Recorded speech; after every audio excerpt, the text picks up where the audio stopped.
ముందుగా ఈ సమావేశానికి వచ్చిన మీడియా మిత్రులందరికీ కూడా నా ధన్యవాదాలు తెలియజేస్తున్నాను. నిజంగా మీరు నాకు చేస్తున్న సపోర్టు అంతా ఇంత కాదండి, అందుకే మీకు ధన్యవాదాలు తెలియజేస్తున్నాను.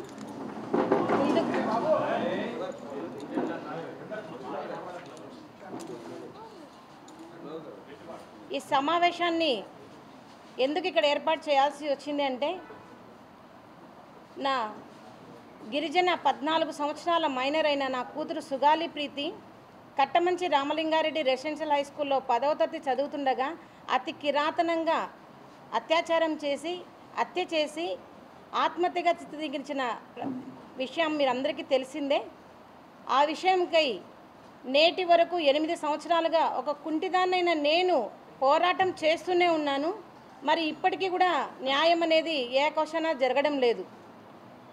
మరి పవన్ కళ్యాణ్ గారు ప్రతిపక్షంలో ఉన్నప్పుడు సుగాలి ప్రీతి కేసుకి నేను న్యాయం చేస్తాను, సుగాలి ప్రీతి కేసు తల్లిదండ్రులతోనే మేము ఉంటాము అని అండగా ఇచ్చి మాట ఇచ్చి ఇప్పుడు డిప్యూటీ సీఎం అయిన తర్వాత మరి సుగాలి ప్రీతి కేసుని గాలికి వదిలేసిన విషయం కూడా మీకు అందరికీ తెలియజేస్తూ ఉన్నాను.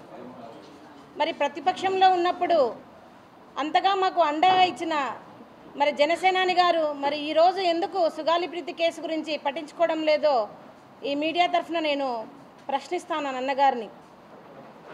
అన్న, మీరే మాకు మాట ఇచ్చారు, ఖచ్చితంగా కూటమి ప్రభుత్వం వస్తుంది, ప్రభుత్వం వచ్చిన ఫస్ట్ సంతకమే సుగాలి ప్రీతి కేసు అన్నారు. మరి మీరు వచ్చి కూడా అధికారంలోకి 14 నెలలు పూర్తి అయినా కూడా ఇప్పటి వరకు కూడా సుగాలి ప్రీతి కేసులో ఏ విషయం కూడా ముందుకు సాగలేదు. మరి ఎందుకు ఇంత వ్యత్యాసం అని నేను అడుగుతా ఉన్నాను. మరి పవన్ కళ్యాణ్ గారికి నేను ఒకటే సూటిగా అడుగుతున్నాను. మరి రేపు సెప్టెంబర్ 4వ తేదీన అసెంబ్లీ సమావేశాల్లో ఖచ్చితంగా సుగాలి ప్రీతి కేసు గురించి చర్చించాలి. మరి ఖచ్చితమైన నిర్ణయం తీసుకొని మరి కేంద్రం మీద ఒత్తిడి తెచ్చి సిబిఐకి అప్పగించాలి నా కేసుని, లేదా కనీసం ప్రత్యేక బృందంనైనా వేసి సిట్టుతో అయినా నా కూతురి కేసుకి హంతకులు ఎవరినో మీరు శిక్షించాలి అని కోరుతా ఉన్నాను. మరి అదేవిధంగా మరి ఈరోజు సేనాని గారు మరి సేనాతో సేనాని అని మీరు ఒక విస్తూర్ణమైన కార్యక్రమం పెట్టారు. మరి సుగాలి ప్రీతి కేసుకు మాట ఇచ్చి ఎందుకు మరిచారని నేను అడుగుతా ఉన్నాను. మీరు ఎందుకు కేంద్రం మీద ఒత్తిడి తెచ్చి సిబిఐకి నా కేసును ఇప్పించలేకపోతున్నారని మేము ప్రశ్నిస్తూ ఉన్నామన్నా. మరి అదేవిధంగా డిప్యూటీ సీఎం పవన్ కళ్యాణ్ గారు చెప్పినప్పుడు హోమ్ మినిస్టర్ అనిత గారి దగ్గర కూడా వెళ్ళి మా బాధను చెప్పుకోవడం జరిగింది. మరి హోమ్ మినిస్టర్ గారు మరి శ్రీకాంత్ అయిన జీవిత ఖైదీకి పెరోల్ ఇచ్చే విషయంలో చాలా బిజీగా ఉన్నారు. మరి సుగాలి ప్రీతి కేసు అసలు కనపడడం లేదు, ఎందుకు ఇంత నిర్లక్ష్యం అని అడుగుతాను.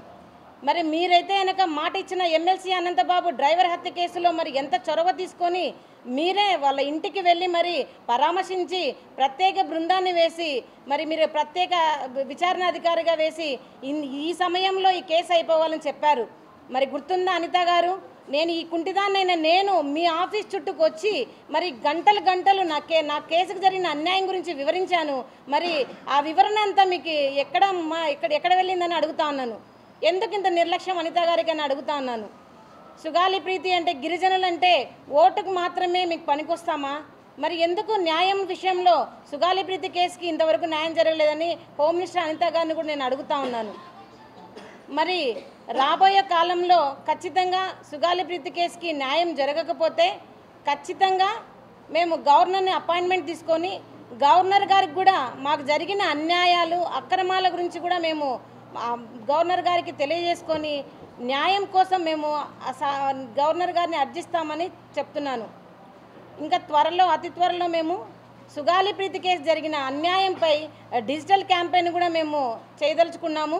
ఆ డిజిటల్ క్యాంపెయిన్కి సూచననే ఈ బ్యానర్. మాకు ఎందుకు ఇంత నమ్మక ద్రోహం చేయాల్సి వస్తుంది అనేది ఈరోజు ప్రశ్నార్థకమైనది. మరి అదేవిధంగా ఈ కేసుకి న్యాయం జరగకపోతే కూడా నిరాహార దీక్షకు కూడా మేము పూనుకుంటామని మేము చెప్తున్నాము.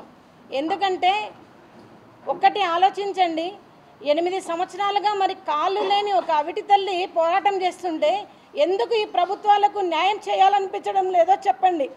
మరి మేము మేము ఎంతకాలం ఇలా పోరాడాలో చెప్పండి. స్కూలుకు వెళ్ళి చదువుకోమని పిల్లల్ని స్కూలుకు పంపిస్తే కీచకంగా అత్యాచారం చేసి హత్య చేసిన వాళ్ళని శిక్షించండి ముద్దాయిలంటే మీకు ఎందుకు అంత ప్రేమిస్తున్నారు ముద్దాయిలను? ఎందుకు శిక్షించరని అడుగుతా ఉన్నాను. మరి లోకేష్ బాబు గారు మీ రెడ్ బుక్లో సుగాలి ప్రీతి హంతకుల పేర్లు ఉన్నాయా లేవా చెప్పండి. ఎందుకు ఇంత నిర్లక్ష్యం ప్రభుత్వానికి గిరిజనులంటే చెప్పండి నేను అడుగుతా ఉన్నాను. మరి నేను ఈడ్చుకుంటూ ప్రతి ఆఫీస్ చుట్టూ నేను నా కూతురు గురించి చెప్తున్నానే, మరి ఒక్కరన్నా స్పందించడం లేదు ఎందుకు? ప్రతిపక్షంలో ఉన్నప్పుడు సుగాలి ప్రీతి కేసు గుర్తున్నప్పుడు అధికారంలోకి వచ్చిన తర్వాత ఎందుకు మీకు గుర్తుకు రాదని నేను అడుగుతున్నాను. మీరు న్యాయం చేయలేరా? చేస్తారా చెప్పండి. ఒకవేళ న్యాయం జరగని పక్షంలో నిజంగానే మంగళగిరి పార్టీ ఆఫీస్ దగ్గర, జనసేన పార్టీ ఆఫీస్ దగ్గర నేను ఆమరణ నిరాహార దీక్ష కూడా మేము పూనుకుంటాము. ఎందుకంటే ఒక తల్లిగా నా బాధ నా కూతురికి మనశ్శాంతిని కలిగించాలి. ఆ మనశ్శాంతి కలిగించడానికి నేను ఎంత దూరమైనా పోరాటం చేస్తానని మీడియా ముఖంగా తెలియజేస్తున్నాము.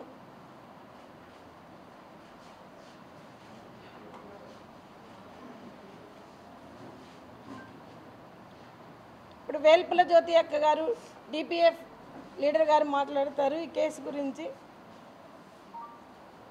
ఈరోజు